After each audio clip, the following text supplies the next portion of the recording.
Y luego hice 3 años de ginecología oncológica en el hospital también del Inca, en Guatemala.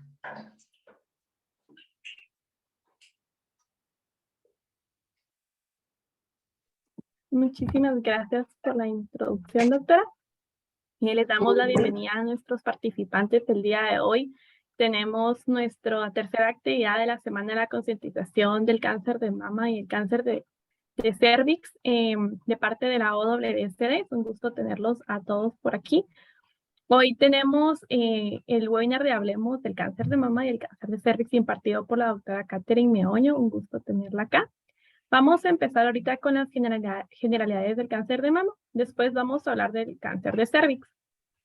La modalidad de ahorita es de que si alguno de ustedes tiene alguna duda durante el tiempo en que la doctora vaya hablando del cáncer de mama, las puede ir escribiendo en el chat y las vamos a resolver cuando ella termine de hablar las finalidades de este cáncer. Después vamos a pasar al cáncer de cérvix. Igualmente cuando ya tenga, ya he terminado y si están dudas en el chat, las vamos a resolver. Entonces, ya dando esta introducción, le damos la cordial bienvenida, doctora, y el tiempo es suyo. Gracias, muy amable. Para iniciar, tenemos que hablar que el cáncer de mama es demasiado extenso. La verdad no es una plática bastante, no es una plática corta. Entonces vamos a hablar de los temas un poquito más resumidos, ¿verdad? Si tienen alguna duda extra, la podemos resolver al final. Vamos a hablar un poquito, más que todo, de generalidades y todo verlo a grosso modo, tanto para pacientes que sepan del tema como para pacientes o médicos que ya sepan del tema. Vamos a estar en un intermedio. ¿Está bien? Vamos a iniciar. Vamos a hablar primero de anatomía. Estamos hablando de que el 95% de las mujeres hay una prolongación del cuadrante superior de la mama hacia la axila, ¿verdad? Y esta más que todo hacia la cola de Spence. Y tenemos que hablar de la anatomía, que es en la parte superior va a estar de la segunda a la tercera costilla, inferior, el pliegue inframamario que va a estar aproximadamente entre la sexta, séptima costilla, medial va a estar el esternón, lateral es la línea axilar media, digamos una línea entre la axila para abajo que va a ser la axila media. Va a ser profunda la fascia del pectoral mayor y el serrato también anterior, la cola de Spence que estamos hablando como que es la colita que llega a la axila, los ligamentos de Cooper que estos nos van a ayudar más que todo para el sostén de la mama y que ésta se quede en su lugar, que no se caiga y esta va a estar más que todo adherida al músculo.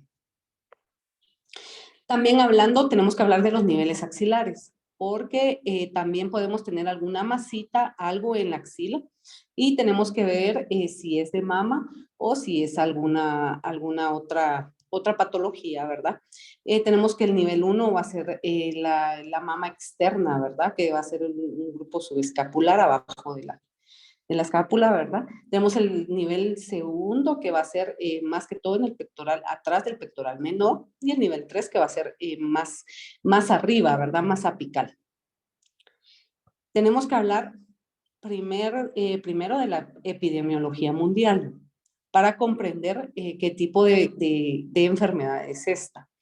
Estamos hablando de que el cáncer de mama a nivel mundial en el 2020 en ambos sexos y en todas las edades, estamos hablando de que fue el primer lugar a nivel mundial de nuevos casos. Ahora de muertes, estamos hablando de que fue el quinto lugar a nivel mundial en ambos sexos hasta el 2020. Hablando ya de solo mujeres, hasta el 2020 también fue obviamente en primer lugar el cáncer de mama y en mortalidad estamos hablando de que también en mujeres el primer patología de cáncer fue el cáncer de mama a nivel mundial. Estamos hablando de que es una patología que está subiendo mucho la tendencia tanto de nuevos casos como de mortalidad. Ahora, hablando de Guatemala, acá estamos hablando de revistas internacionales, entonces sí puede variar un poco. Estamos hablando que en ambos sexos los nuevos casos fueron el segundo lugar hasta el 2020 y en nuevos casos, solo en mujeres, sí fue el primer lugar el cáncer de mama. Ahora, esta es hablando del INCAN, hablando de ya el Instituto acá de Cancerología de Guatemala, el cáncer de mama fue el segundo lugar en nuevos casos y en mortalidad fue el quinto lugar. Esto fue ya una estadística de acá de Guatemala, del INCAN. Igual que esta, estamos hablando que mama fue el segundo lugar y de mortalidad tenemos que es muy poco también, el cáncer de mama es más de útero. Ahora, estamos hablando de teorías de diseminación, que esto todos los tenemos que comprender porque algunos dicen, me sale el cáncer en la mama, luego me corre a la axila, y este es el tipo de teoría que lo avala, ¿verdad? Que es la teoría de Haster, que es una diseminación que es ordenada y alcanza los ganglios, obviamente por diseminación directa, y que esto los va a proteger para que no salgan a otras zonas del cuerpo, como ya sea la sangre, pulmones, hígado, entonces como que los ganglios lo van a proteger para que este no salga. Y la corriente sanguínea no tiene importancia en este tipo de diseminación y que el tumor es autónomo en relación del huésped, ¿verdad? Entonces, y que el cáncer de mama es local, nada más local, que este no se disemina, ¿verdad? Y tenemos esta teoría, que estas teorías son bastante antiguas y que en esto se ha basado todo lo del cáncer de mama. Este indica todo lo contrario, que no hay patrón ordenado de diseminación, los ganglios no son eficaces para la barrera, que la corriente sanguínea sí importa, porque sí se puede correr el cáncer a través de la sangre y llegar a otros órganos, y que es una enfermedad más sistémica, o sea que sí se va a sangre y sí se va a otros órganos. Esta otra teoría, esto significa de que sí, las dos teorías son correctas, las dos teorías son avaladas. Puede ser un tipo de cáncer, como hay varios tipos de cáncer, que sí puede ser una forma ordenada de diseminación, ¿verdad? Que inicie con una masa en la mama y que no se haya diseminado a todo el cuerpo, como puede ser una masa en la mama que sí ya tenga metástasis o que sí ya se haya regado, ¿verdad? Entonces tenemos estos dos tipos de teorías. Tenemos las metástasis, que esto tienen que estar muy pendientes y estar viendo las pacientes que sea directa, ¿verdad? Piel, pared costal, ¿verdad? Que ya se pegue ahí a las costillas, que ya no sea móvil, ¿verdad? La mama, que ya la axila ya tenga alguna masita. Y tenemos hematógena que se nos va a ir al hueso, hígado, pulmón y sistema nervioso central, hablando ya de cerebro, ¿verdad? Hablando un poco de etiología, el 66% es de tipo esporádico. Ninguna paciente se lo espera, no es que sea genético, este puede ser un tipo de cáncer esporádico, no es tanto genético. El 29% puede ser tipo familiar asociado a algún familiar que tengamos que haya tenido cáncer de mama. Esto es más que todo en pacientes de primero o segundo grado, ¿verdad? Y esto ya sea uno, dos o más pacientes que tengan, ¿verdad? Que sean nuestros parientes de primero o segundo grado que tengan cáncer de mama.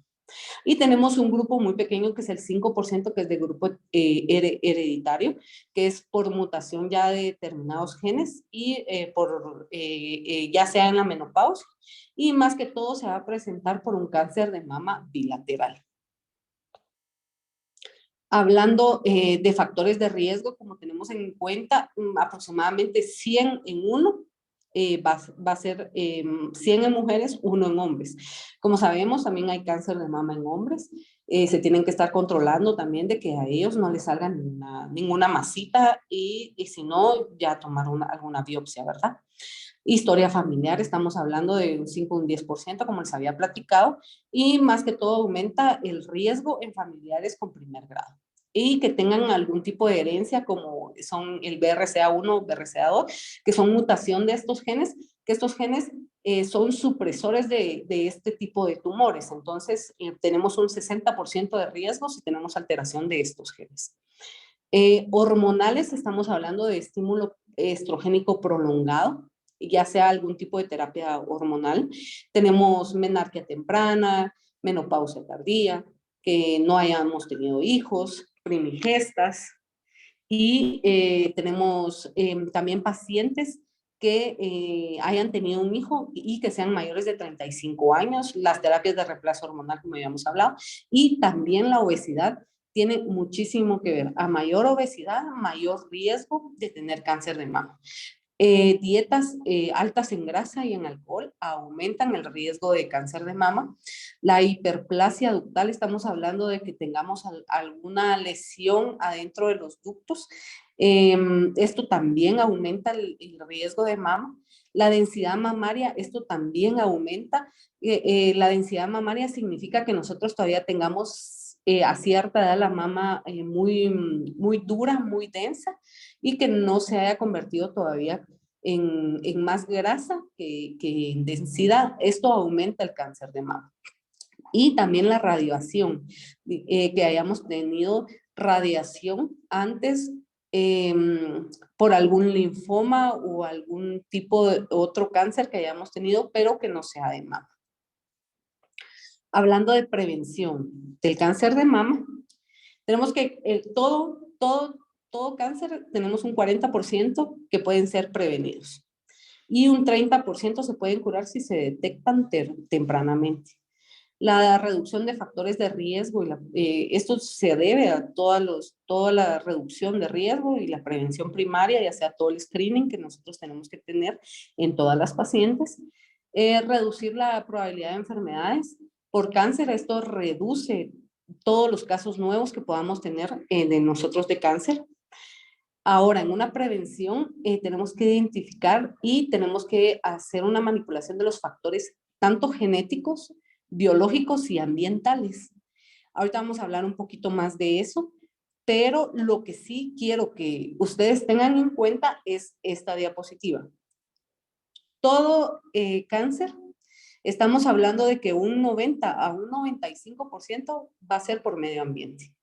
La mayoría de cáncer de mama, todo es por medio ambiente, más que todo por dieta y todo lo que vamos a ver a continuación que nos contribuye a un cáncer de mama. Solo de un 5 a un 10% va a ser por genes o porque nosotros ya tengamos una predisposición genética que nos haga tener algún tipo de cáncer. Tenemos como predisposición del medio ambiente la dieta. Nosotros tenemos que llevar una dieta bien alta rica en alimentos, ¿verdad? Y tenemos que esto nos va a disminuir el cáncer nos puede aumentar de un 30 o 35 el cáncer de mama. El tabaco tenemos de un 25 a un 30% que nos va a aumentar el cáncer de mama, infecciones de un 15 a un 20%, la obesidad de un 10 a un 20%, y otros de un 10 a un 15%, y el alcohol tenemos de un 4 a un 5% que nos puede aumentar el riesgo de cáncer de mama. Hablando ahora de prevención, tenemos la primaria, ¿verdad? Identificar y modificar factores en procesos carcinogénicos. Acá tenemos de que ya cuando nosotros tenemos alguna lesión, alguna masa, identificarla, y todo esto nos va a ayudar a la prevención con un tratamiento previo, ¿verdad? Y ahora prevención secundaria es todo el diagnóstico precoz. Estamos hablando de cáncer de cervix, Papa Nicolau, cáncer de mama, su mamografía, o si necesita algún ultrasonido o algún otro tratamiento, que esto nos va a ayudar a la prevención temprana.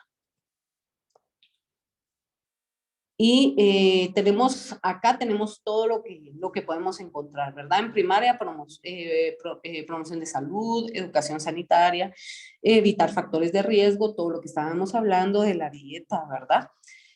Secundaria, detección de la enfermedad antes de que se manifieste. Entonces acá estamos hablando ya de la mamografía, que si tenemos algunas lesiones que nosotros podemos detectar ya como riesgo, podemos hacer de que esta no llegue a ser un cáncer, sino que se quede en una lesión preinvasiva, ¿verdad? Y la tercera, ya con tratamiento con menor agresividad y evitar toxicidades y limitaciones, ¿verdad? Estamos hablando ya de un tratamiento para un cáncer, pero si es un cáncer temprano lo podemos tratar con menor agresividad, ya no tanto con todos los tratamientos que se utilizaban anteriormente. Obviamente para prevención necesitamos cambiar el estilo de vida o los hábitos de alimentación, comer sano, hacer ejercicio y evitar las cosas que se saben que pueden causar cáncer, tomar medicamentos para tratar alguna infección precancerosa o para evitar que se presente el cáncer, ¿verdad? Y alguna cirugía reductora de riesgo, ya sea quitar alguna lesión que podamos tener premaligna o si ya la paciente ya tiene algún riesgo genético, tratarla con una cirugía ya un poquito más agresiva. Acá tenemos todos los factores de riesgo, obviamente sexo femenino va a ser el más afectado, edad, mientras más edad, mayor riesgo, antecedentes familiares, personales, todos los parientes, ¿verdad? De primero, segundo, tercer grado con cáncer de mama, todas las imágenes radiales, alguna imagen que nos pueda dar un cáncer in situ, ¿verdad? Una menarquia temprana, una menopausia tardía, una densidad mamaria que sea aumentada y como estábamos hablando, la mutación del BRCA1 y 2, que son lo que van a hacer de que supriman los tumores, ¿verdad? Iatrogénicos o ambientales, como les había platicado, las radiaciones, ¿verdad? Pacientes que han sido radiadas a nivel de mamas o de pecho, para algún linfoma o alguna enfermedad anterior que hayan presentado, que obviamente no tenga hijos, un embarazo después de los 30 años y pacientes con terapia de reemplazo hormonal. Esto es para las posmenopáusicas, ¿verdad? Mayor de 5 años. Estilo de vida, las grasas, ¿verdad? Todos los ácidos grasos nos van a aumentar el cáncer. Obesidad, sedentarismo, el alcohol, como habíamos platicado, y sobre todo el tabaquismo nos va a causar bastante molestia. Ahora, hablando sobre factores protectores, esto, tomar terapia hormonal que solo tiene pues, estrógenos después de una histerectomía, ¿verdad? Después de quitar el útero, esto nos va a ayudar a mejorar todo lo que sea cáncer de mama. Una quimioprevención con moduladores selectivos de receptores de estrógeno y de inhibidores de la aromatasa, que esto va a hacer de que nosotros no tengamos, digamos, no produzcamos hormonas. Una mastectomía, ¿verdad? En pacientes que ya tienen un riesgo alto, elevado, que ya tengan alguna mutación de algún gen, esto nos va a ayudar a disminuir el riesgo hasta un 90%. La ablación ovárica o ya sea quitar los ovarios, ¿verdad? Esto nos va a ayudar a, más que todo, a que ya no se produzcan hormonas porque las hormonas sí pueden ayudar a proporcionar un cáncer de mama y hacer suficiente ejercicio. Pacientes con un índice de masa corporal normal son muy pocas a presentar cáncer de mama. Acá, como ya lo habíamos visto y les había explicado anteriormente, tenemos que el embarazo antes de los 30 años, lactancia materna muy importante, de 24 meses en total. Esto previene el cáncer de mama, evitar la obesidad, sobrepeso, ¿verdad? El alcohol, el tabaco, evitar las grasas saturadas y los azúcares, todo esto va a prevenir y practicar, obviamente, ejercicio en una forma regular. Comer frutas, verduras, cereales integrales y pescado también nos va a ayudar bastante. Esta dieta nos va a ayudar bastante en disminuir el cáncer de mama. Aquí hablando de que sea inconcluso, ¿verdad? Que no sabemos si sí los métodos anticonceptivos, no sabemos si sí pueden provocar o no cáncer de mama. Una estimulación ovárica también no sabemos.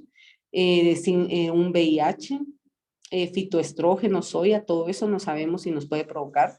Está todavía inconcluso, algún trauma, tipo de brasier, desodorante, todo esto aún está inconcluso, de que no sabemos. Algunos estudios dicen que sí, otros dicen que no, entonces es un tema bastante inconcluso. Como sabemos, los factores modificables, ya se los había platicado, mujeres con un embarazo término antes de los 20 años de edad tienen menor riesgo de cáncer de mama, disminución del 50% de cáncer de mama comparado con las mujeres nulíparas o mujeres que dieron a luz después de los 35 años y, como habíamos hablado, la lactancia materna disminuye bastante el cáncer de mama, por lo menos por 12 meses, ¿verdad? El ejercicio extenuante por más de 4 horas semanales se relaciona con un riesgo menor de cáncer de mama y es posible que el ejercicio sea mejor en pacientes premenopáusicas con peso corporal normal o bajo. Ahora, factores que disminuyen el riesgo, algunos dicen que el uso de estrógenos en mujeres con ya una histerectomía previa, ¿verdad? Que tienen algún tipo de reemplazo hormonal por todo lo que es todo lo que es la menopausia, que recibieron estrógenos ya conjugados, que sí tienen no solo estrógenos, sino progesterona, tienen una menor incidencia de cáncer de mama. También factores que disminuyen el riesgo, como estábamos hablando, una mastectomía reductora de riesgo en pacientes que sí ya presentan algún síndrome, ya sea un BRCA1, BRCA2, que tengan alguna mutación de algún gen. Entonces, todo esto sí les va a ayudar bastante. Como estábamos hablando, una mastectomía profiláctica bilateral disminuye hasta en un 90% el cáncer de mama. Ahora, hablando de otros factores que modifican el riesgo, la vitamina A reduce la capacidad proliferativa y promueve la diferenciación de las células de la mama. Entonces, por eso los médicos recomiendan bastante la vitamina A, porque esta sí ayuda a factores que modifican el riesgo. También las vitaminas y los antioxidantes previenen el riesgo del ADN causante del cáncer en la formación de radicales libres, ¿verdad? Ahora, hablando ya de estos genes, son genes supresores de tumores, como ya les había platicado, estos mantienen la estabilidad genómica y representan casi el 50% de todas las mutaciones hereditarias en cáncer de mama hereditarios. Y obviamente va a aumentar el riesgo de cáncer de mama. El riesgo de por vida de presentar cáncer de mama es de un 85%, es demasiado alto. Casi el 85% de pacientes que tienen estos genes mutados van a presentar cáncer de mama. Y en pacientes que tienen mutado el BRCA1 son mujeres jóvenes, se presenta de una manera bastante agresiva, son de alto grado y son pacientes que son muy complicadas de tratar. Ahora, indicaciones para estudio genético, ¿verdad? Pacientes que tengan familiares de primero, por lo menos 2 familiares de primer grado con cáncer de mama, que sean descendencia judía askenazí, que un pariente o más tengan cáncer de mama, páncreas, próstata, y que tengan un paciente o un familiar varón con cáncer de mama. Estos son para ya hacer una indicación de un estudio genético. Estos son todo lo que podemos presentar, todo el tipo morfológico que podemos tener, ya sea carcinomas, sarcomas, linfomas, todo esto se trata de forma diferente, ¿verdad? Dependiendo el tipo que tengamos, lo que salga en la biopsia, todo esto se trata de forma diferente. Estos son todos los tipos de cáncer de mama que podemos tener, que son muchísimos. Tenemos diagnóstico clínico por imagen histológico, el cuadro clínico. Entonces, ahí podemos presentar masas palpables que no duelen, irritación o hendiduras en la piel, ¿verdad? dolor en el seno o pezón, retracción del pezón, enrojecimiento, descamación, ulceración, secreción del pezón, ¿verdad? Todo esto lo podemos encontrar en pacientes con cáncer de mama. Ahora, hablando un poco del autoexamen, porque todo esto nos lo tenemos que realizar a partir de que puedo explorar mis senos, ¿verdad? Que desde que yo ya tengo senos a cualquier edad, yo ya me los puedo palpar, ¿verdad? Cuando examinar los senos, ¿verdad? Cada mes hay que hacerlo una semana después de finalizar la menstruación. Si no hay menstruación, hay pacientes de que ya son posmenopáusicas, que no tienen menstruación, entonces fijar una fecha en cada mes para realizar el autoexamen. ¿Y hasta cuándo lo tenemos que realizar? Esto toda la vida lo tenemos que realizar. Ahora, en primer lugar, tenemos que hacer una inspección. Hay que situarse enfrente de un espejo, observar la mama con los brazos, primero colgando libremente, luego con las manos en la cintura. Entonces, esta contrae los músculos pectorales, entonces se puede ver algún tipo de que una mama esté más grande o si alguna mama tiene alguna diferencia con la otra, ¿verdad? Y finalmente evaluándolos por encima ya de la cabeza, ¿verdad? Ahí podemos ver si hay alguna retracción o algo que nosotros necesitamos evaluar. Ahora, palpación A. Esta debe realizarse acostada porque es la posición en que los músculos están relajados y facilitan la palpación de la mama. Examinar la mama derecha primero, colocar una pequeña almohada sobre el hombro derecho, a su vez el brazo, y debes evaluarlo, se debe ubicar detrás de la cabeza, a nivel de la nuca y luego con los 3 dedos centrales y planos de la mama izquierda, realizar movimientos céntricos y espirales alrededor de la mama y presionarlos suave, firmemente con las yemas de los dedos y efectuando movimientos circulares en cada punto palpado, desde la periferia hasta el pezón, ¿verdad?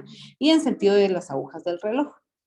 Ahora tenemos la palpación B, que esta es movimientos verticales que se desplaza desde la mano para arriba y para abajo, recubriendo toda la mama, como se ve en la imagen, y después realizar movimientos de los cuadrantes. Entonces, los cuales la mano se desplaza desde el pezón a la periferia y luego se regresa hasta cubrir todo el seno.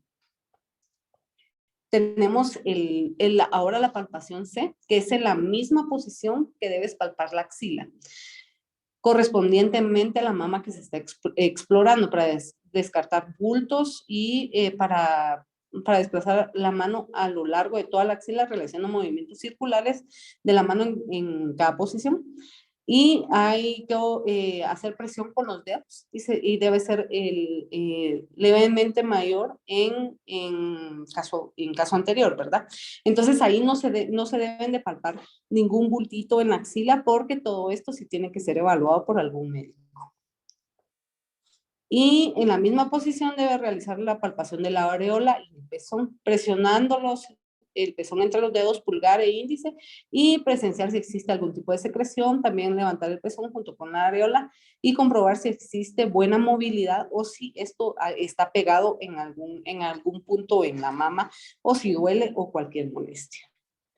Hablando de la mamografía, este es el screening ideal para las mamas, ¿verdad? Es el mejor método de detención, de tamizaje. Tenemos de un 70 o 75% de especificidad. Esto todo va a depender de la densidad de la mama. Como estamos hablando de densidades, cuando están un poquito más duras, y ahora cuando ya son grasas, ya están un poquito caíditas, ya es un poquito más de tejido graso, tenemos hasta un 100% de sensibilidad. Permite realizar biopsias guiadas por marcaje con arpón y tenemos un mayor diagnóstico, ¿verdad? De un cáncer inicial que sería un in situ y también descartar que haya cáncer de mama bilateral. Este método de tamizaje disminuye bastante la mortalidad. Este método es el ideal para algún tipo de cáncer de mama. Como podemos ver, acá tenemos una mamografía. Aquí tenemos las dos proyecciones estándares que nosotros realizamos, ¿verdad? La oblicuo medio lateral y la cefálica, ¿verdad? Entonces, esto es para corroborar los análisis radiológicos y más que todo, verlas y compararlas entre sí, como si una paciente estuviera así enfrente de nosotros. Y todo esto nosotros lo tenemos que ver porque más o menos se tienen que ver eh, igual las dos mamas. Si existiera alguna masa, nosotros la tendríamos que ver en una mamografía, ¿verdad? Ahora, hablando de los hallazgos muy importantes en una mamografía, estamos hablando de nódulos, calcificaciones, asimetrías, tenemos distorsión de la arquitectura de la mama o tenemos algún ganglio, ¿verdad? En la mama que se pueda ver algo sospechoso, lesión cutánea, conductos, algún conducto solitario dilatado o calcificado. Y estos son hallazgos asociados a retracción, ¿verdad? Ya sea cutánea, el pezón, engrosamiento, alguna adenopatía axilar, ¿verdad? Algún ganglio que esté ahí en la axila y distorsión, ¿verdad? De la arquitectura de la mama. Hablando del BIRATS, como tenemos ahí, tenemos BIRATS del 0 hasta el 6, ¿verdad? El 0 significa que no tenemos suficiente diagnóstico. Hay hasta un 13% de que sí puede ser cáncer, pero no lo sabemos, por eso se pide un estudio extra, que puede ser el ultrasonido, ¿verdad? Se puede pedir algún ultrasonido, resonancia magnética, lo que considere el médico. Ahora, un BIRATS 1 está negativo, no hay ningún problema. Un BIRATS 2, hallazgos benignos, entonces esto lo podemos dejar, ¿verdad? Puede ser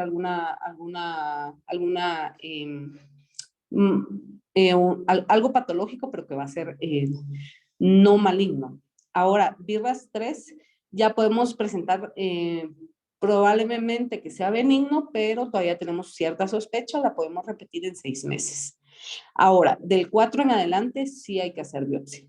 Todos van a ser sospecha de malignidad, ya sea el BIRATS 4 que va a ser una baja sospecha, puede ser sospecha intermedia, dependiendo A, B o C, o el 5 que ya tenemos un clásicamente maligno, y nosotros ya estamos pensando en que puede ser un 95% maligno y obviamente se requieren todos estos biopsias. Y el sexto que ya tenemos la biopsia que es maligna, pero pedimos mamografía porque tenemos que evaluar las dos mamas, ¿verdad? Acá tenemos una imagen, acá se mira una mamografía con un BIRATS 5. Acá se ve exactamente en mama izquierda una lesioncita. Esta es una lesión espiculada. Entonces acá sí necesitamos una biopsia. Ahorita vamos a ver qué tipo de biopsias podemos hacer. Tenemos la tomosíntesis, que si tenemos alguna duda también la podemos hacer. Es una proyección de rayos X de mama, una mamografía, pero en 3D.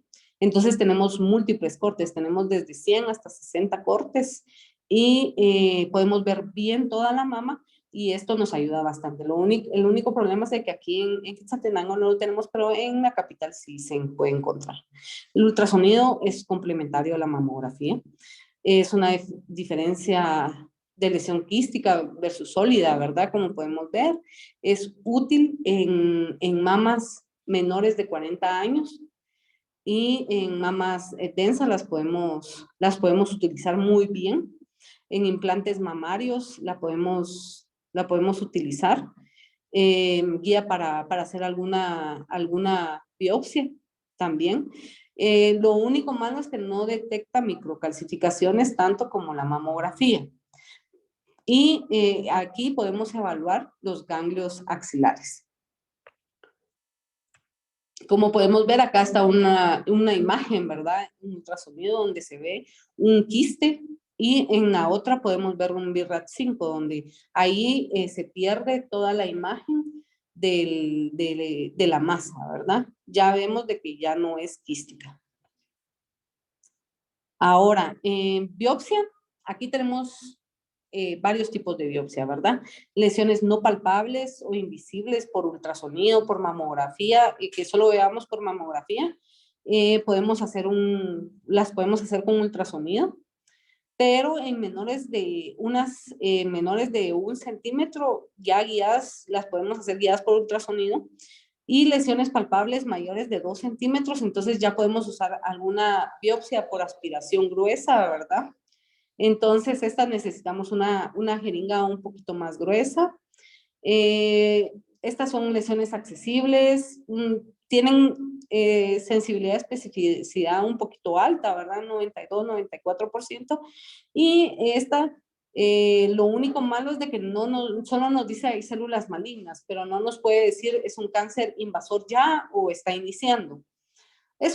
Tiene un bajo costo, es mínimamente invasivo, que es solo una aguja gruesecita, y no nos ayuda para ver qué tipo de cáncer es, solo nos dice hay células malas.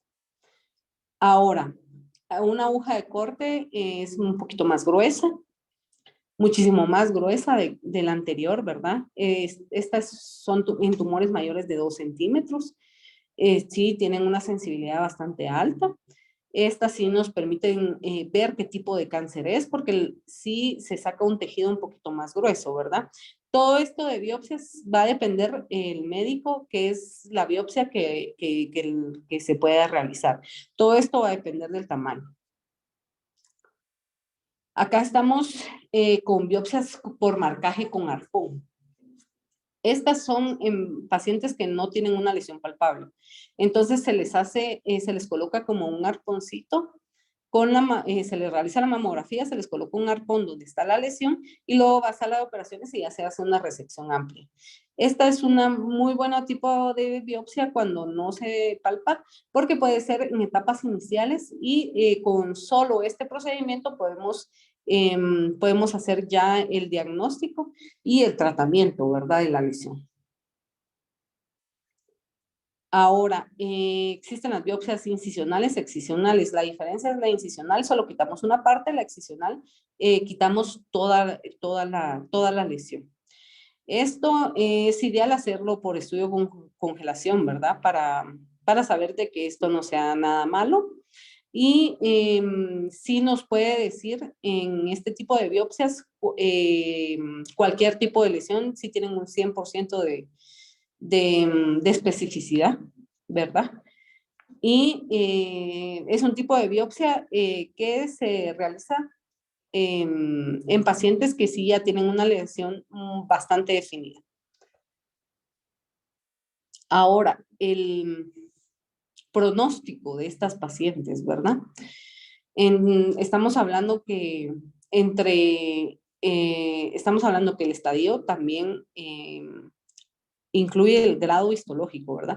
No solo incluye el estado de la enfermedad, sino el grado histológico que sea de alto grado, si tiene o no receptores hormonales. Las pacientes con receptores hormonales tienden a tener un poquito menos de agresividad en este tipo de cáncer. Y en pacientes que son HER2 positiva, que esta es una proteína de una membrana, si está alterada, entonces tienen bastante riesgo de que este sea un poquito más agresivo. Tenemos, con este pronóstico, tenemos una mejor agrupación de las pacientes según el diagnóstico para poder dar un tipo de quimioterapia, tratamiento, radiación y poder agrupar mejor a las pacientes para que tengan un mejor pronóstico, ¿verdad? Para ayudar en el pronóstico. Y se reasignan aproximadamente 41% de los casos a un grupo diferente con mejor o peor pronóstico, ¿verdad? Entonces acá nosotros agrupamos a los pacientes dependiendo el pronóstico para ver cómo les puede ir. Hablando de factores pronósticos y predictivos, acá estamos hablando de que cómo le va a ir a la paciente si tiene un tipo de cáncer, ¿verdad? A menor edad, menor de 35 años, es un cáncer bastante agresivo. Tamaño, ¿verdad? Si hay o no ganglios, todo esto nos va a influir en pronóstico y predicción, ¿verdad? Para ver cómo le va a ir a esta paciente. Grado histológico, si tiene permeación linfovascular, la proliferación celular, ¿qué tanto se prolifera ese cáncer? Receptores hormonales, ¿verdad? Como estamos hablando, si tiene receptores hormonales positivos, estas pacientes tienden a ser un muy buen pronóstico. Y dependiendo de la proteína que les estaba hablando, el HER2. Hablando ya de vigilancia, ¿verdad? En pacientes, porque hay varias pacientes que ya tienen un pronóstico de un BRCA positivo. En estas pacientes el autoexamen empieza a los 18 años, un examen clínico cada 12 meses en pacientes mayores de 25 años, este lo tiene que hacer el médico, ¿verdad? De 25 a 30 años ya podemos empezar a pedir resonancia magnética, mamografía, dependiendo de la mama, tomosíntesis, ¿verdad? Lo que estábamos hablando, imágenes en 3D. De 35 a 75 años, la mamografía o tomosíntesis, todo esto lo que pida el médico, pero sí, anual tienen que estar haciéndose por lo menos el tamizaje, y hay que hablar con ellas para hacer una oforectomía o alguna cirugía reductora de riesgo, ¿verdad? En pacientes de 35 a 40 años, en este tipo de pacientes, ya que, como habíamos hablado, el 85% de estas pacientes pueden presentar cáncer de mama. No sé si tienen alguna duda o cuáles son las preguntas. Muchísimas gracias, doctora, por la introducción al cáncer de mama. Le voy a estar leyendo las preguntas del público. Muy bien. La primera es, ¿una ectasia ductal puede ser de riesgo? Sí, puede ser de riesgo. Depende si es típica o atípica. Si es atípica, digamos, de que esta puede presentar un riesgo menor, pero sí puede presentar un riesgo relativo un poquito más alto que la población en general. Hablando de la atípica, de la ectasia ductal atípica, esta puede influir en un factor de riesgo 8 veces mayor que la población general, ¿verdad? Esta sí puede presentar un poquito más de riesgo de cáncer de mama. Muchísimas gracias. Esta pregunta ya la resolvió en la presentación, pero la volveré a hacer ya que es de tal importancia. ¿Desde qué edad es importante iniciar un autoexamen de mamas y cada cuánto? Lo ideal es desde que somos pequeñas, ¿verdad? Desde que ya nos inicia a crecer las mamas, nosotros ya tenemos que tener un autoexamen de mama, explicárselo a nuestras hijas, ¿verdad? Cuándo se tienen que hacer el examen de mama, preferiblemente que sea una semana después del periodo menstrual. Así nosotros ya sabemos, una semana después ya nos tenemos que hacer la autoevaluación, o posmenopáusicas, ¿verdad? Obviamente siempre se las tienen que hacer, pero preferible media vez tengamos mamas o mayores de 18 años. Muchísimas gracias. La siguiente pregunta es, ¿algún centro de diagnóstico que recomienden para referir pacientes de recursos económicos limitados para hacerse la mamografía en la capital? Mire, la verdad, el INCAN hace la tomosíntesis a precio de mamografía, entonces aproximadamente ahorita creo que está en precio de jornada, entonces está como en 230, 250 quetzales, y es tomosíntesis la que se realiza, que es la 3D, ¿verdad? Entonces sí es un muy buen método de diagnóstico y está a un precio accesible. Muchísimas gracias. La siguiente pregunta es, cuando hay pezones invertidos de la pubertad y sus controles de mamografía normal, ¿hay algún riesgo? No, los pezones invertidos puede ser alguna ya tendencia ya genética, pero no tienen ningún factor de riesgo de que tengan cáncer de mama. Ahora ya si ya usted nunca los tuvo invertidos y se le invirtieron, entonces ahí sí hay que pensar en que puede hacer algo malo. Muchísimas gracias. Voy con la siguiente pregunta. Cuando la persona ya tuvo historial del cáncer de mama y logró salir, ¿hay riesgo de que aparezca nuevamente? Sí, obviamente todo cáncer sí puede reaparecer, ¿verdad? Entonces, por eso nosotros tenemos seguimientos con la paciente, por lo menos en los primeros 2 años, cada 3 meses, pidiéndole estudios, mamografías de la otra mama, palpándola, y después de los primeros 2 años, cada 3 meses, después cada 6 meses hasta cumplir 5 años, y después anual. Entonces sí tienen que estar yendo con un médico, mejor si es oncólogo, para que les esté haciendo todos sus exámenes y evaluándolas. Sí hay un riesgo de que pueda regresar. Muchísimas gracias. Esta es una pregunta de Margarita. Dice, si mi mamá es sobreviviente de cáncer de mama, pero nadie más en la familia, ya sea de segundo o tercer grado, ella debe realizarse exámenes adicionales de mamografía, ya que es menor de 40 años. La mamá, a ella sí tiene que realizarse exámenes. No, la mamá de Margarita es la que Ajá, es sobreviviente de cáncer, pero Margarita pregunta si ella tiene que realizarse exámenes sí, adicionales. sí, obviamente. Ella desde los 30, 25, 30 años ya se tiene que estar haciendo por lo menos ultrasonidos. Porque ahorita mamografías por la densidad va a ser muy poco, pero por lo menos ultrasonidos sí se los tienen que estar realizando. Y su autoevaluación, ¿verdad? Y evaluación por lo menos anual. Muchísimas gracias. La siguiente pregunta es, si la paciente tiene hipoplasia mamaria y tiene más de 40 años, ¿qué método recomienda para controlar? Para el screening o digamos para el tamizaje, Así es. bueno, el método ideal sería el ultrasonido, ¿verdad? Porque a veces la mamografía no alcanza a llegar a zonas por el tipo de mama, pero se podría hacer tamizaje con ultrasonido. Muchísimas gracias. Vamos con la última pregunta de esta. Sería, ¿los implantes mamarios esféricos tienen influencia en el diagnóstico de cáncer de mama?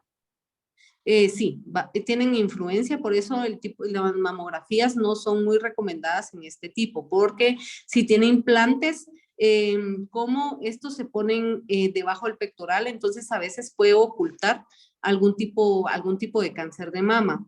Lo ideal es ya sea realizar resonancia magnética o ultrasonido, dependiendo, ¿verdad? Porque sí, sí he tenido varios pacientes que han tenido implantes mamarios con cáncer de mama y sí, lo ideal sería la resonancia magnética porque ahí sí podemos evaluar desde el músculo y todo el implante. Muchísimas gracias, doctor. Entonces, para los participantes que se acaban de unir, nuestro webinar de hoy está dividido en dos partes. El primero que ya tuvimos fue sobre el cáncer de mama y ahorita vamos a tener la introducción del cáncer de cervix. Y al finalizar ya esta presentación de generalidades, vamos a ir con las preguntas nuevamente. Entonces, doctora, el tiempo es suyo. Gracias, muy amable. Entonces, ahorita les voy a hablar de cáncer de cervix. La verdad es otra patología que es bastante extensa. Sí podríamos hablar casi que toda la noche de cáncer de cervix. Yo le voy a hablar de las principales, lo principal que todos debemos saber de este tipo de enfermedad, ¿verdad? Lo primero es hablando de anatomía. Como todos sabemos, está el útero, matriz, como quieran llamarle, está un fondo, ¿verdad? Que este es el que está más arriba. Está un cuerpo, está el canal cervical, ¿verdad? Está, acá lo podemos apreciar mejor. Entonces, acá podemos ver el fondo, tenemos las trompas de falopio, tenemos el cuerpo del útero, la porción supravaginal, el orificio cervical interno, que es la verdad bastante importante, el endocervix, el orificio cervical, digamos, exterior, ¿verdad? Externo, que acá es donde se forma la mayoría de cáncer de cervix, y el exocervix, ¿verdad? Ahora, después tenemos la vagina. Acá estamos viendo un cervix. Entonces, acá tenemos de que hay una antigua unión escamocolumnar, que el cervix como que se va regenerando y va sacando células. Entonces, en todo esto azulito que podemos ver, ahí es donde se forma el cáncer de cervix, ¿verdad? Ahí es donde sucede toda la transformación, ahí es donde llega a afectar el virus del papiloma humano y ahí es donde vamos a iniciar nosotros las lesiones. Por eso es muy importante el Papa Nicolau, porque toda esa área se va para que se mire por microscopio para ver que no haya ninguna célula mala. Hablando otro poquito de histología, tenemos, como les dije, un exocervix, que es todo lo que nosotros vemos, y aparte un endocervix, ¿verdad? Tenemos dos tipos de células diferentes. Tenemos el escamoso estratificado, que tenemos el superficial, el intermedio, el parabasal y el basal, ¿verdad? Acá lo tenemos, acá es lo que los patólogos van a ver a la hora de alguna biopsia, ¿verdad? Dependiendo de todas estas células y cuántas estén afectadas, nosotros podemos decir que cuánto tenemos, si es una lesión de bajo grado, alto grado, ya cáncer invasivo, todo esto, a partir de esto lo vamos a ver. Ahora, si fuera endocervical, tenemos solo una línea, ¿verdad? Como miran ahí, solo una capita de epitelio, ¿verdad? Y este epitelio es diferente porque este es cilíndrico. Entonces, este epitelio es bastante diferente del de afuera, que aquí también se pueden dar todos los cánceres, ¿verdad? Tenemos que hablar, obviamente, de epidemiología. Aquí estamos hablando de, este es de Globocan, ¿verdad? Este es del 2018. Estamos hablando de que, como habíamos hablado anteriormente, el primero en caso de mujeres es el cáncer de mama. Estamos hablando de que aquí en Globocan, porque este es a nivel mundial, estamos hablando de que el cáncer de cervix está en cuarto lugar, ¿verdad? Esto es a nivel mundial. Hablando de nuevos casos, ¿verdad? Estamos hablando de cáncer de mama y, segundo lugar, cáncer de cervix. Ahora, ahorita, hablando a nivel ya nacional, hablando ya del INCAN, estamos hablando de que el cáncer de cervix es el primero a nivel nacional. En cáncer de cervix invasivo es el primero a nivel nacional y como podemos ver, la mortalidad es el primero también en cáncer de cervix. Entonces, acá en Guatemala el cáncer de cervix es el primero a nivel nacional en mortalidad.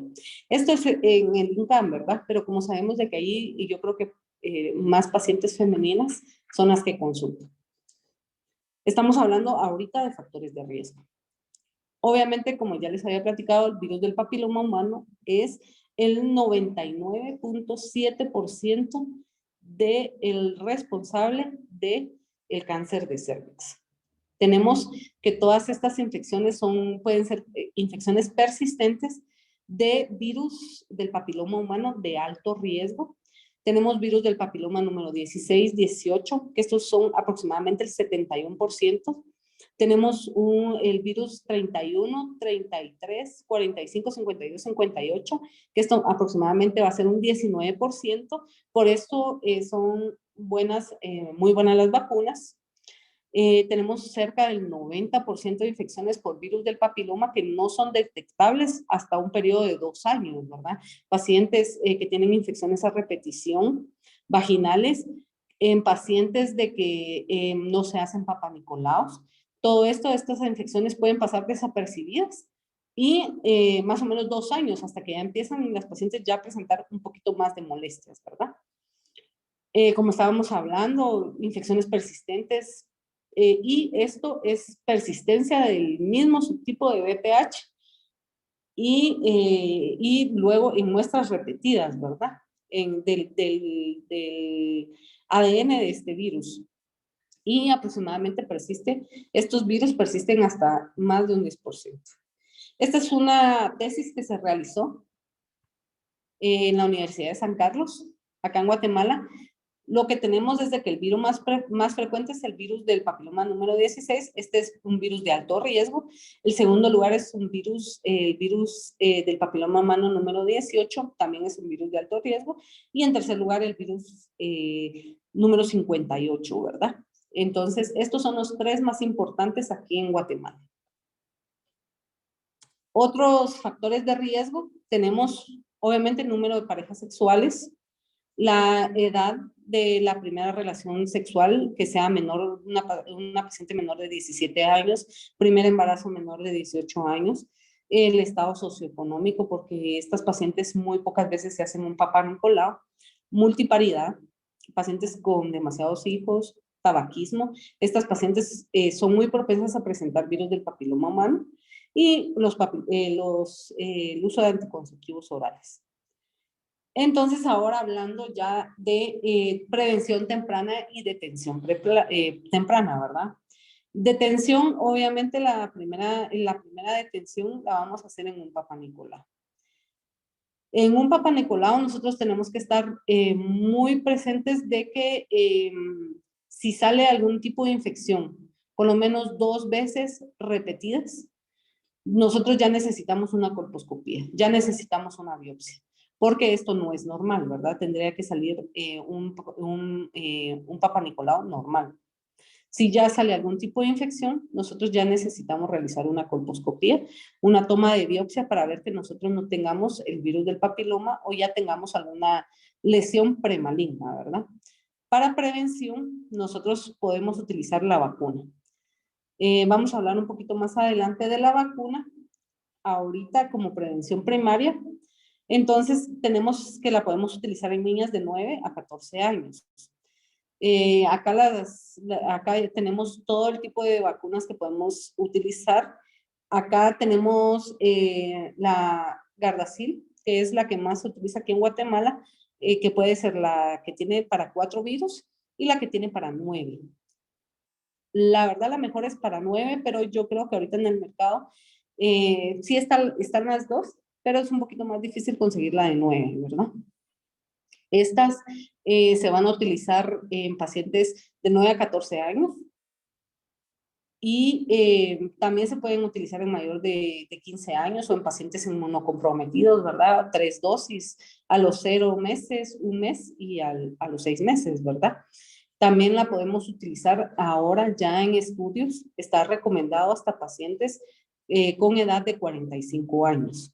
No importa que ya hayan tenido vida sexual activa, que hayan estado en contacto con el virus, porque se ha visto de que estas pueden reducir todas las lesiones premalignas y también pueden prevenir de que se puedan infectar con alguna otro tipo de virus, ¿verdad? Como tal vez están infectados solo con uno, pero luego se pueden infectar con otro tipo, entonces ya vamos con 2 tipos que pueden ser de alto riesgo. Entonces todo esto ha ayudado a disminuir las lesiones, ¿verdad? En el cuello de la matriz, ¿verdad? Prevención secundaria, estamos hablando de que ha sido eficaz. Obviamente el Papa Nicolau ha sido muy eficaz para tratamiento y lesiones de NIC2, NIC3, o sea, lesiones de alto grado, y hasta un carcinoma in situ. Y tenemos también de que ahorita ya tenemos pruebas que se pueden hacer para ver el ADN, de qué tipo de virus nosotros podamos portar, ¿verdad? Entonces, si este sale positivo, va a colposcopía segura. Ahora, si sale negativo, podemos esperar un cierto tiempo para volverlo a repetir. Y tenemos el IVA, que esto es un ácido que se les aplica si sale positivo, entonces esta paciente tiene que ir a biopsia y tiene que ir a una colposcopía. Entonces, todo esto lo tenemos que tener en cuenta porque hay varios médicos que no saben qué procedimiento seguir, más que todo cuando hay muchas infecciones a repetición, ¿verdad? Entonces, si los papanicolaos salen infecciones a repetición, por lo menos 2, esta paciente ya tiene que ir a una colposcopía para ver que no tengan nada ni alguna lesión premaligna, que así es como inicia. Como vemos acá, así es como se mira en el patólogo como lo ve. En una citología normal nosotros vemos que todas las células están normales. Las cuatro capas están normales. Ahora, en una lesión de bajo grado, como vemos, ya inicia la basal a cambiar. Entonces, ahí vemos de que cómo se va introduciendo ya el virus en todas las células. Luego tenemos una lesión de alto grado que ya sería un NIC2 o un NIC3. Entonces, acá sí ya, estas las tomamos como alto grado. Entonces, acá estamos a punto de llegar ya a un cáncer. Todas estas se tratan muy diferente, tanto la de bajo grado como la de alto grado, ¿verdad? Entonces, acá depende lo que necesite la paciente, así va el tratamiento, pero todo esto lo podemos ver por una colposcopía y lo podemos ver también con un Papa Nicolau, por eso es muy, muy importante realizarse Papa Nicolaus anuales o cada vez que el médico lo indique. Ahora, hablando de cómo se ven el cuellito de la matriz, ¿verdad? Lo primero que vamos a ver es de que ahí hay una infeccióncita. Después, cómo es cuando ya está persistente el virus del papiloma y hasta llegar ya a un cáncer, ¿verdad? Entonces, acá ya en un cáncer ya es diferente cómo lo podemos tratar, ¿verdad? Tenemos también acá de que de un NIC1 que progresan a carcinoma tenemos un 1%, o sea, es bastante poco, dependiendo si se cura o no se cura, se trata a tiempo. Estamos hablando ya de una lesión de alto grado que un 12% va a progresar ya a cáncer de cervix. Entonces, por eso a estas lesiones hay que ponerles mucha importancia, porque estas sí pueden progresar muy rápidamente a cáncer de cervix.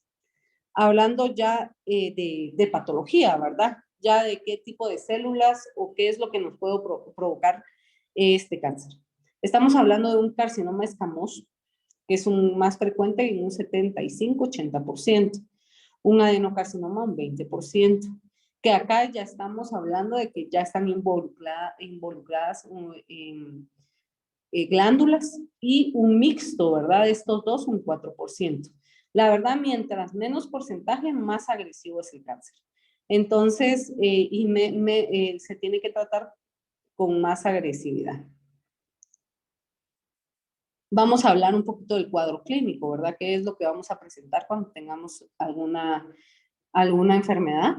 El síntoma clásico es flujo vaginal, teñido de sangre, no va a tener dolor, va a ser intermitente, se quita, viene, días se va, días viene, y todo también va a tener usted un sangrado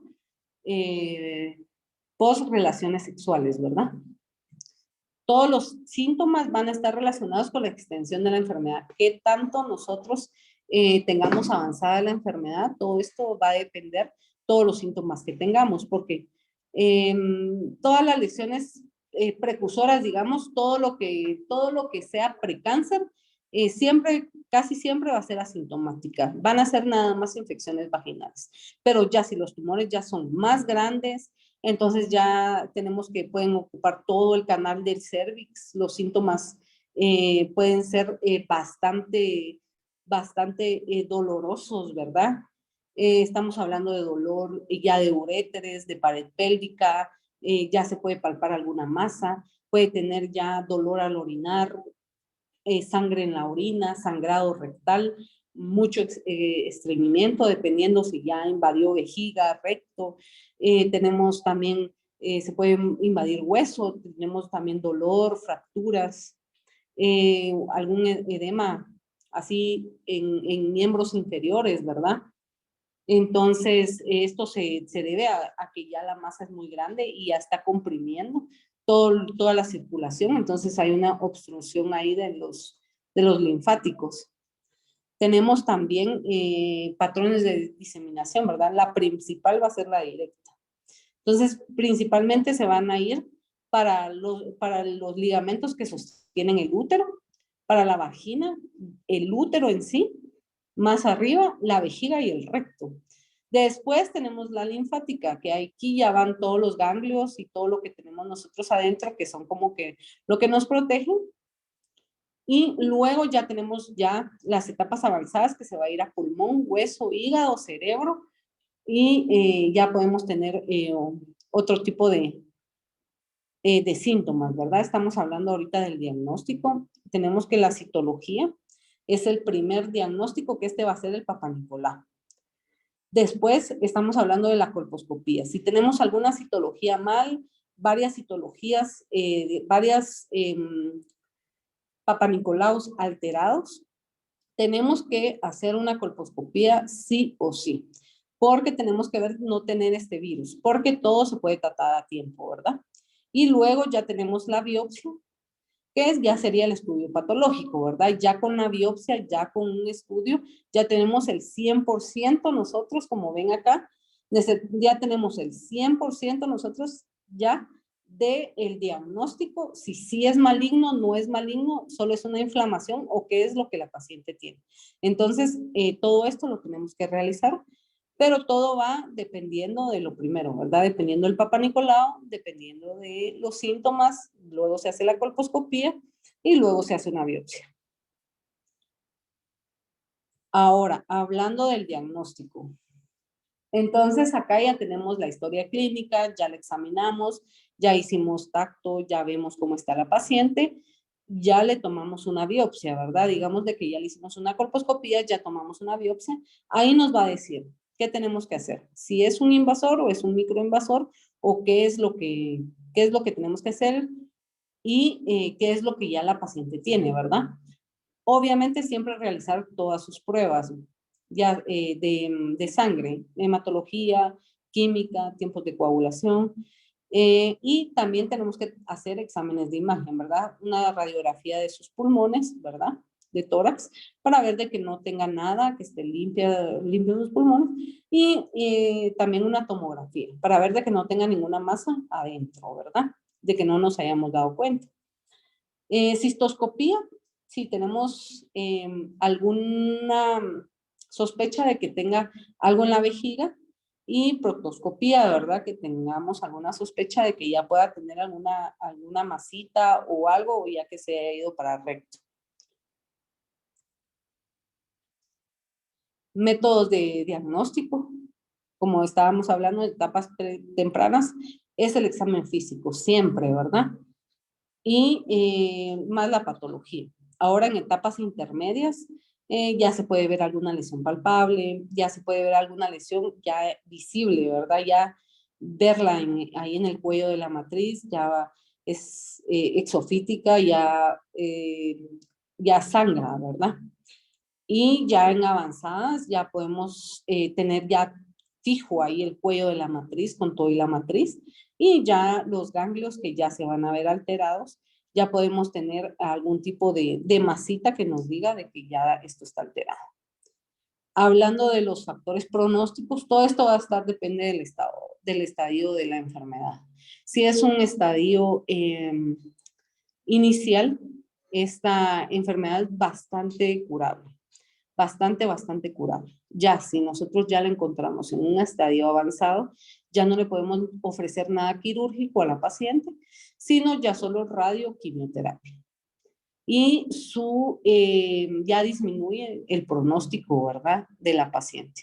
Entonces, lo ideal, por eso es el screening, por eso es las biopsias, porque así se hace en un estadio temprano y nosotros vamos a tener una mayor posibilidad de hacer un pronóstico adecuado a la paciente para que la paciente no tenga recurrencias ni que tenga ningún tipo de mal pronóstico, que es lo que nosotros no queremos. Este también va a estar afectado dependiendo si los ganglios están afectados, ¿verdad? Si algún ganglio está afectado, obviamente el pronóstico disminuye bastante. El tamaño tumoral, ¿verdad? Que sea menor de 4 centímetros, esto ayuda muchísimo a la paciente. En la que ya no se haya ido a la sangre, que no tenga posibilidades de haberse ido a la sangre. Tipo histológico, como estábamos hablando, mientras menos sea lo normal, más agresivo va a ser, ¿verdad? Grado histológico, si es un tipo 1, si es un tipo 2, si es un tipo 3, ¿verdad? Ya mientras más alto sea el grado histológico, menos posibilidades pronósticas va a tener la paciente. Va a ser más agresivo este cáncer. Si ya están alterados los parámetros, que es donde se agarra el cuello de la matriz, si ya están alterados, esto nos va a dar un mal pronóstico. Y obviamente si ya hicimos una cirugía y dejamos márgenes positivos, todo esto va a hacer un mal pronóstico para la paciente. Por eso es una cirugía que hay que hacerla si se debe realizar, dejando márgenes quirúrgicos que no comprometan. Por eso es una cirugía bastante larga, porque se tienen que cortar desde que inicia a insertarse el útero.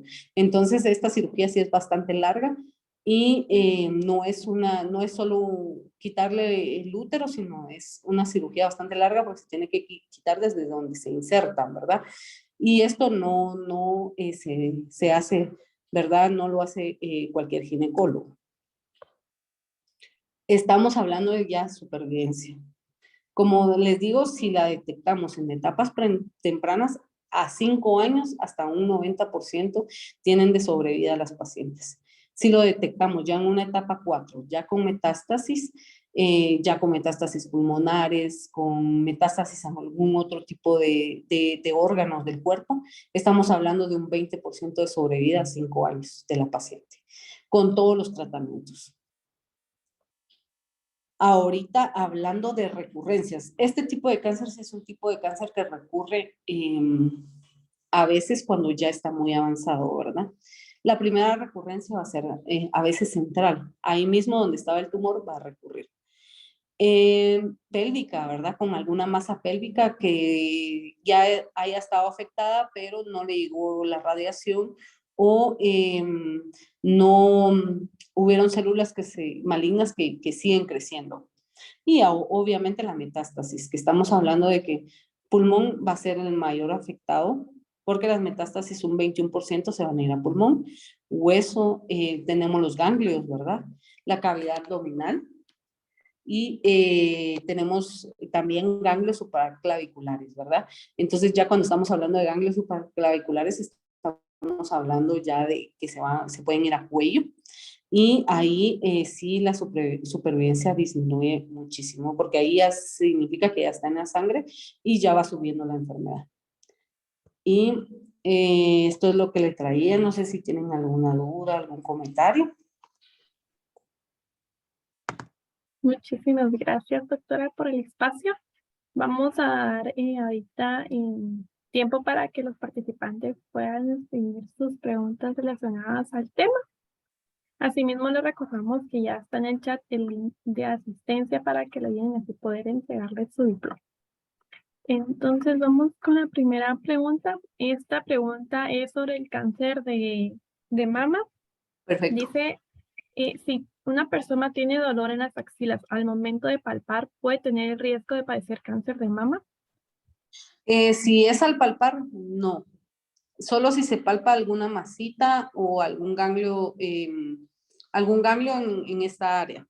Si no, puede ser de que alguna ropa interior no sea la correcta o alguna otra patología. Muchísimas gracias. La pregunta es, ¿en hombres se pueden colocar la vacuna de VPH? En cualquier, yo tengo ahí en la clínica, ¿verdad? Pero con cualquier ginecólogo, casi la mayoría tienen ya vacunas, ¿verdad? Solo sería de que él les dijera qué tipo de vacuna es y a cada cuánto se la tienen que colocar, porque si no sería solo una dosis, son 3 dosis las que se tienen que colocar. Muchísimas gracias, doctora. En cuanto también a este tema, aprovecho el espacio para invitarlos a ver nuestras grabaciones de nuestras actividades anteriores. Y el día lunes, justamente, tuvimos un foro de hablemos sobre el virus del papiloma humano, por si desean verlo y ampliar la información. La siguiente pregunta es, ¿las infecciones persistentes pueden ser papiloma humano o algo más severo?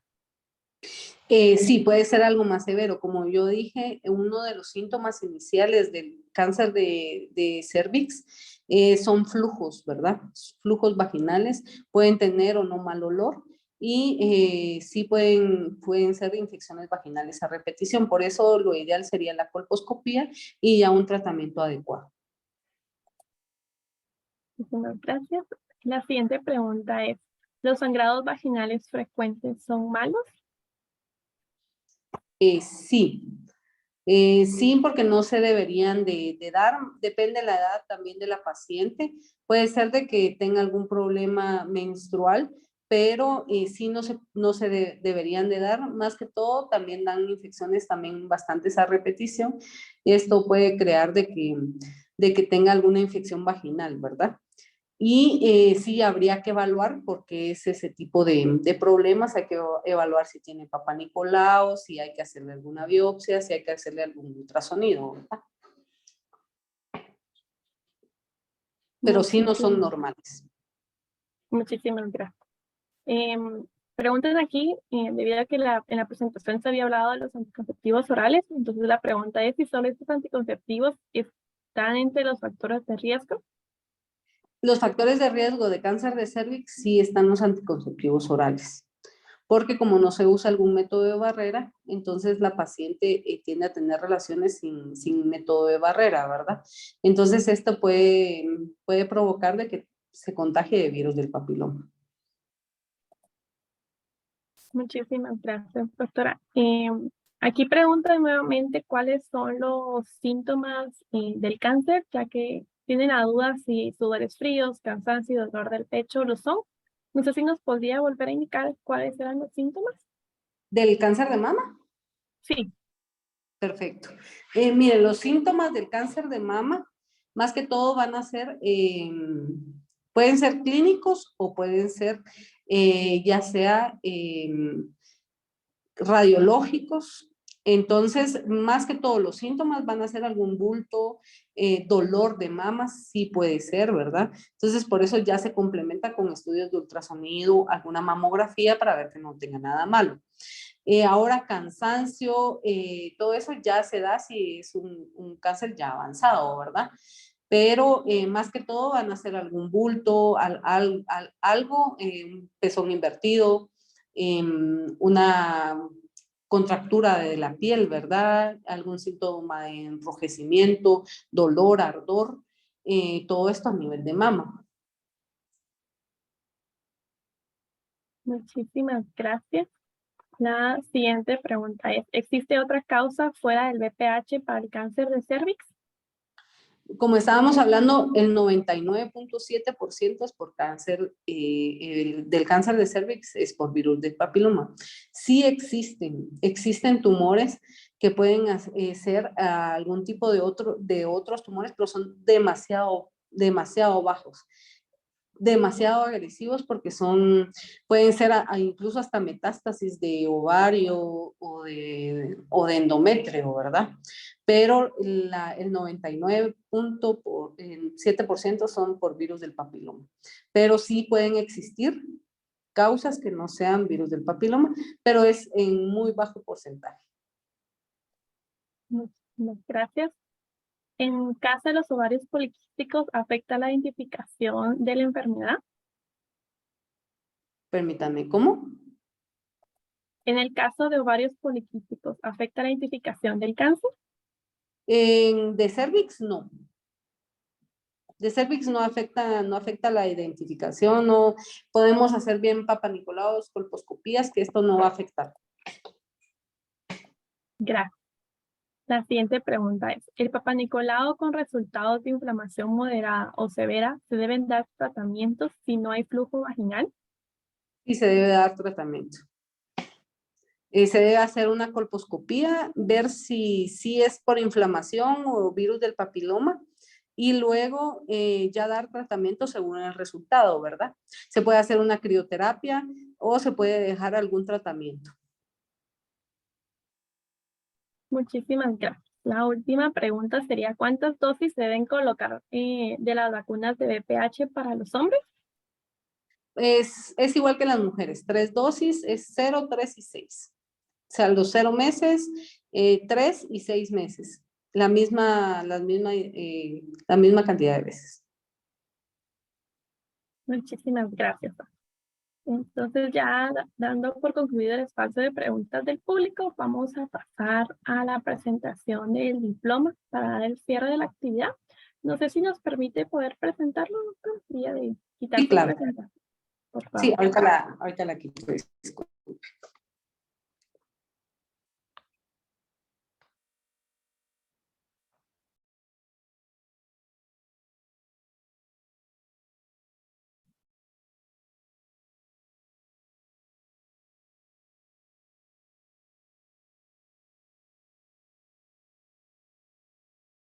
Muchísimas gracias, Rebeca. Solo, si quieres, mientras entra la doctora, podríamos presentar la actividad del viernes.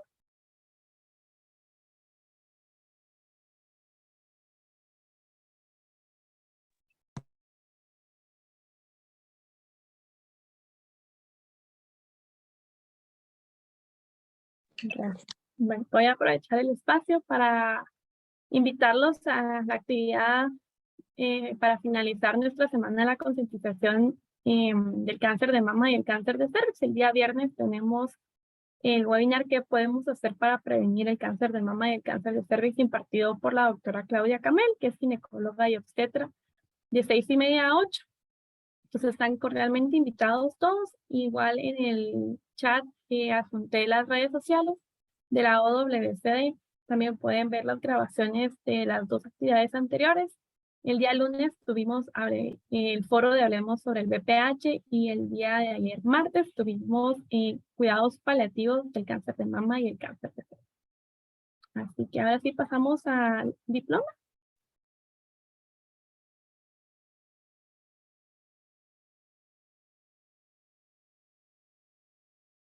Muchísimas gracias. El diploma dice: la OWCD capítulo Guatemala otorga el presente diploma a la doctora Catherine Meoño por haber impartido el webinar Hablemos del cáncer de mama y el cáncer de cervix durante la semana de concientización del cáncer de mama y cervix, firmado por la licenciada Andrea Márquez.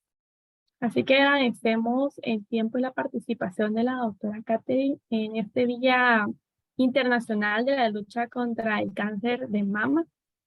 Así que todos cordialmente invitados a las actividades de la semana. Gracias, muy amable.